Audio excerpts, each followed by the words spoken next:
Bonsoir ou rebonsoir, pas de parti pris ce soir, c'est bientôt les vacances, c'est le dernier soir avant les vacances scolaires, mais nos cartes blanches, et c'est à vous, Julie, de nous montrer ce que vous avez choisi.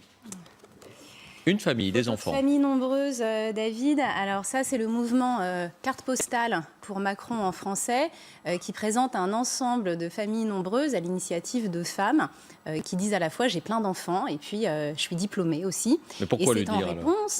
C'est en réponse à une phrase malheureuse qu'Emmanuel Macron a eu à l'ONU, où il a déclaré un peu tout à trac, comme il le fait souvent, ha ha ha, présentez-moi une femme qui, tout en étant éduquée et diplômée, a fait le choix d'avoir 7, 8 ou 9 enfants. Ah, c'était un discours de promotion des études et de la scolarité en Afrique, non ? C'était un discours qu'il a prononcé dans le cadre d'un événement organisé par la fondation Bill et Melinda Gates, qui s'est fixé comme objectif de réduire au maximum la fécondité des femmes africaines, au motif que ça favoriserait le développement du continent.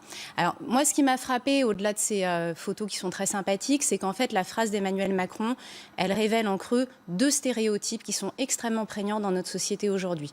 Le premier, c'est le malthusianisme, que faire des enfants, c'est mauvais pour le développement et c'est mauvais pour la nature. C'est une tendance qu'on retrouve chez les écologistes de gauche. C'est dangereux, ça désigne... C'est vrai qu'en Afrique subsaharienne, on l'entend souvent. On l'entend très souvent, mais très ça désigne l'être humain comme potentiellement ennemi de la nature, alors que le problème, c'est pas le nombre d'hommes, c'est la manière dont ils consomment. Et qu'on peut être une famille nombreuse, sobre, et une famille petite, bien plus consommatrice d'énergie. Bon, le deuxième stéréotype, et j'ai envie de dire, il est presque plus grave, enfin de mon point de vue de femme, c'est qu'on considère que la fécondité d'une femme et son épanouissement intellectuel et professionnel, ce sont deux choses incompatibles.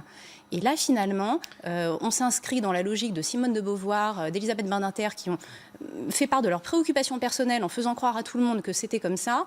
Et on n'a fait que remplacer un stéréotype par un autre stéréotype, largement aussi contraignant pour les femmes. Je dis non. Guillaume, votre carte blanche. Alors, Il vous reste 30 secondes. J'ai parlé du même Macron, mais tout en disant que je partage pleinement ce que vient de dire Julie. Mais là, c'est le Macron que l'on voit un 11 novembre.